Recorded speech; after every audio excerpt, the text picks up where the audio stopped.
तर लाडक्या बहिणींना व्यवसाय कर्ज 30-40 हजार रुपयांची घोषणा झाली होती. यामध्ये काही महिलांना हे व्यवसाय कर्ज देखील मिळाल्याची आपण बातमी पाहिली.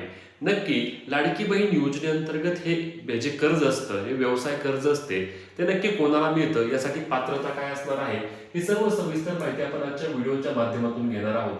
यामध्ये नक्की हे कर्ज कोणाला मिळते, त्यासाठी पात्रता काय असतात, कागदपत्र कोणती द्यायची, कसे हे कर्ज मिळवता येतं, तसेच नक्की हे कर्ज कोणाला मिळतं, तुम्हाला हे कर्ज मिळू शकता का, असे विविध प्रश्न या निमित्ताने लाडक्या बहिणी करत आहेत. तर त्या सर्व प्रश्नांची उत्तरे आपण आजच्या व्हिडिओच्या माध्यमातून जाणून घेणार आहोत. हे सर्वात महत्त्वाचं म्हणजे हे लाडकी बहीण योजनेअंतर्गत व्यवसाय कर्ज जे मिळतं, हे नक्की कर्ज कोणाला मिळतं, यासाठी काय करायचं, हे देखील प्रश्न अनेक लाडक्या बहिणींचे आहेत. हे नक्की कोणाला मिळणार आहे, हे 30 ते 40 हजार रुपये याची घोषणा स्वतः आपल्या मुख्यमंत्र्यांच्या द्वारे करण्यात आली होती. याची घोषणा आपले अर्थमंत्री अजितदादा पवार यांच्या माध्यमातून देखील करण्यात आली होती. आणि सर्वात महत्त्वाचं म्हणजे काही लाडक्या बहिणींना हे कर्ज देखील वितरित करण्यात आलेले होते. मग हे नक्की कर्ज कोणाला मिळाले होते, कारण यामध्ये आम्हाला तर हे कर्ज मिळत नाही, आम्ही बँकांमध्ये चौकशी करतोय तर बँका म्हणतायत की आमच्याकडे याबाबतची कोणतीही अपडेट नाही, असे विविध प्रश्न लाडक्या बहिणी विचारत आहेत. तर या सर्व प्रश्नांची उत्तरे आपण आजच्या व्हिडिओमध्ये घेऊया.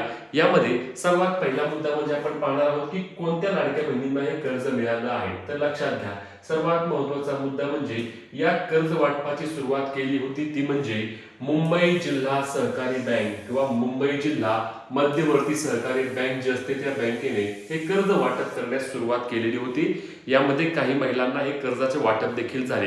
हे कोणत्या बेसवर झालं, तर बघा, यामध्ये ज्या महिलांना व्यवसाय करायचा आहे, म्हणजे ज्या महिलांना एखादा व्यवसाय करायचा आहे आणि त्या व्यवसायासाठी त्यांच्याकडे पैसे नसतील, तर त्यासाठी हे मुंबई जिल्हा मध्यवर्ती सहकारी बँकेने हे कर्ज दिलं होतं. लाडक्या बहिणींनो, यामध्ये सर्वात महत्त्वाची एक बाब लक्षात घ्या की कर्ज तुम्हाला सरकार कधीच देत नसतं, तर कर्ज तुम्हाला बँक देत असते. सरकार काय करतं, फक्त की त्या बँकेला हे कर्ज द्या म्हणून, किंवा आमच्याकडून ही योजना आहे, या योजनेमध्ये संबंधित महिलांना तुम्ही बसवा, एवढंच सरकारचं काम असतं. सरकार कोणालाही पैसे देत नाही. ज्या पद्धतीने आपण पाहतो की बघा, शेतकऱ्यांना जे पीक कर्ज मिळतं, हे पीक कर्ज कोण देतं, हे बँक देत असते. परंतु या बँकेमध्ये जे व्याज असतं, ते व्याज परतावा वगैरे सरकारकडून येत असतो. याच पद्धतीने लाडकी बहीण योजनेमध्ये देखील ज्या महिला इच्छुक आहेत, ज्या महिलांना काही व्यवसाय करायचा आहे, तर त्यांना हे व्यवसाय कर्ज म्हणून त्या ठिकाणी सरकारच्या द्वारे काही बँकांनी, म्हणजे लक्षात घ्या तुम्ही की आपल्या मुख्यमंत्र्यांनी किंवा उपमुख्यमंत्र्यांनी बोलताना काही बाबी सांगितल्या होत्या की आमचे बँकेशी बोलणे चालू आहेत आणि ज्या ज्या बँका तयार होतील त्या पद्धतीने आम्ही लाडक्या बहिणींना हे व्यवसाय कर्ज मिळवून देऊ. आणि त्यामध्ये आपले जे बघा प्रवीण दरेकर हे जे अध्यक्ष आहेत, हे चेअरमन आहेत, त्या मुंबई जिल्हा मध्यवर्ती सहकारी बँकेने हे कर्ज वाटप करण्यास सुरुवात केली होती. आणि यामध्ये त्यांनी काही बहिणींना किंवा काही लाडक्या बहिणींना या संदर्भात कर्जाचे वाटप देखील करण्यात आलेले होते, ज्या पात्र आहेत त्यांच्यानुसार. हे ठरवतं कोण, तर त्यासाठी तुम्हाला बँकेमध्ये जावं लागतं आणि बँकेमध्ये गेल्यानंतर ज्या महिला पात्र ठरतील, ज्या महिलांना खरंच या कर्जाची गरज आहे, त्यांनाच केवळ या कर्जाचे त्या ठिकाणी वाटप करण्यात आलेलं होतं. आणि हे वाटप देखील मुख्यमंत्री असतील किंवा आपले जे प्रवीण दरेकर आहेत यांच्या हस्ते ते वाटप देखील करण्यात आलेले होते. मागे 4 ते 5 महिन्यांपूर्वी काही महिलांना पैसे मिळाले होते. आता यामध्ये एक महत्त्वाचा मुद्दा असणार आहे, ते म्हणजे बघा की यासाठी कागदपत्र कोणती असणार आहेत किंवा ही परतफेड कशा पद्धतीने करायची असते. तर लक्षात घ्या, यामध्ये एखाद्या लाडक्या बहिणीला हे कर्ज घ्यायचं आहे, तर तिने आधी तिचा व्यवसाय कोणता आहे, तर त्या व्यवसायाची सर्व कागदपत्र, म्हणजेच की आपण समजा शॉप ऍक्ट लायसन असतं, दुकान जर तुम्ही घेतलं तर तुमच्या दुकानाचं लायसन असतं. तुम्ही एखादा फूड व्यवसाय सुरू केला तर तुम्हाला त्या ठिकाणी FSSI याचं एक तुम्हाला लायसन असतं. असे लायसन्स वगैरे तुम्हाला घेऊन, किंवा समजा तुमचं एखादं शॉप आहे, त्या शॉपचं तुम्हाला ॲग्रीमेंट असेल, काय असेल, ही सर्व डॉक्युमेंट घेऊन तुम्हाला त्या ठिकाणी बँकेमध्ये जावं लागतं. त्यासोबतच तुमच्या समजा एखादा प्रोजेक्ट तुम्ही करणार आहे, तर त्या प्रोजेक्टचा रिपोर्ट असेल, त्यासाठी मशिनरी किती लागतात, त्या मशिनरीचा विषय असेल, हे सर्व माहिती तुम्हाला अगदी प्रॉपर पद्धतीने, हे असं नाही की कोणालाही कर्ज मिळणार आहे. तर ह्या ज्या लाडक्या बहिणींना खरंच एखादा व्यवसाय करायचा आहे, तर त्यांना त्यासाठी प्रोजेक्ट असतं, एस्टिमेट असतं, ही सर्व माहिती तुम्हाला त्या ठिकाणी फाईल बनवावी लागेल. आणि ती फाईल तुम्हाला घेऊन त्या ठिकाणी बँकेमध्ये रितसर एक तुम्हाला अर्ज करावा लागतो, कर्ज आम्हाला पाहिजे म्हणून. हे असं कोणालाही कर्ज मिळत नाही. मला अनेक लाडक्या बहिणींनी विचारलं की आमचा छोटा छोटा कुठला दुधाचा व्यवसाय आहे काय, तर आम्हाला यासाठी कर्ज मिळतं का, तर तुम्हाला कर्ज द्यायचं का नाही याचा निर्णय बँका घेत असतात. त्याच्यामुळे लक्षात घ्या की सरकार नाही तर तुम्हाला बँक कर्ज देत असते. आता याची परतफेड कशी करायची, तर लाडकी बहीण योजनेचे जे 1500 रुपये मिळतात, त्या 1500 रुपयांमध्ये तुमचे हे पैसे कट होणार आहेत. पैसे जास्त मिळत नाहीत.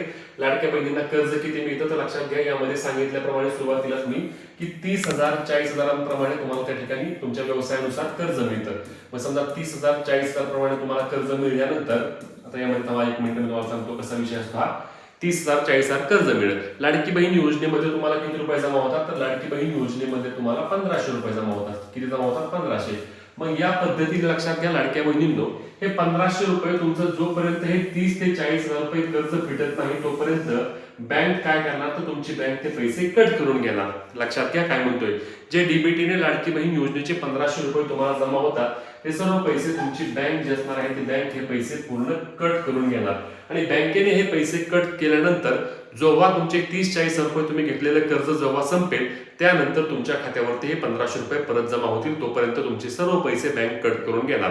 आता यामध्ये सर्वात एक महत्वाचा मुद्दा होता तो एक चांगला देण्यात आला होता की यामध्ये तुम्हाला 0% व्याज दर आकारलं गेलं होतं. 0% म्हणजे की जेवढे पैसे तुम्ही घ्याल तेवढेच पैसे तुमच्याकडून बँका यामध्ये घेत होती. आता दुसरा महत्वाचा मुद्दा म्हणजे यामधला बघा सर्वात महत्वाचा एक मुद्दा की बाकीच्या जिल्ह्याचा विषय काय होता. मुंबई जिल्हा मध्यवर्ती बँकांनी काहीच महिलांना दिलं. लक्षात घ्या सगळ्यांना पैसे दिले नाहीत.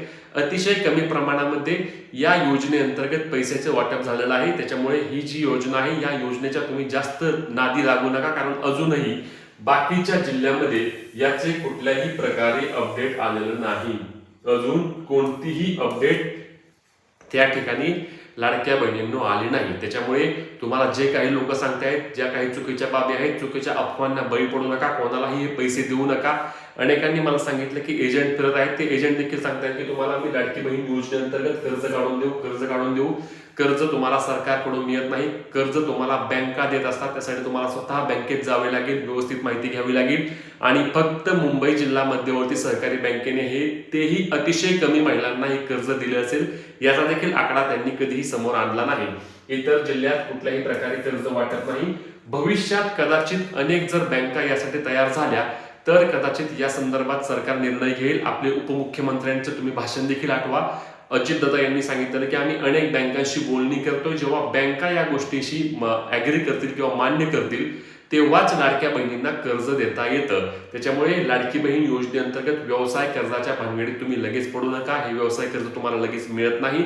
जेव्हा कदाचित जर या योजनेअंतर्गत व्यवसाय कर्ज चांगल्या प्रमाणामध्ये वाटप सुरू झालं किंवा योजनेचा अपडेट आलं तर तुम्ही टेन्शन घेण्याची गरज नाही. तुम्हाला सर्वात आधी आपल्या चॅनलवर आपल्या पेजवर योग्य पद्धतीने माहिती देणार आहे. त्यामुळे तुर्तास या लाडकी बहीण योजनेअंतर्गत जे कर्ज अनेक जण विचारतायत याच्या नादी लागू नका. कारण तुमची मोठ्या प्रमाणावर निराशा होऊ शकते. याच्या व्यतिरिक्त तुमचे जे काही प्रश्न असतील ते आम्हाला कमेंटमध्ये नक्की विचारा. जेणेकरून सर्व आपण कमेंटबाबत सविस्तर व्हिडिओ देखील घेऊन येऊ. तुमच्या कमेंटचे देखील उत्तर देण्याचा प्रयत्न करू. तोपर्यंत पुढच्या व्हिडिओमध्ये भेटणार आहोत. पेजला फॉलो आणि चॅनलला सबस्क्राईब करायला विसरू नका. जय महाराष्ट्र.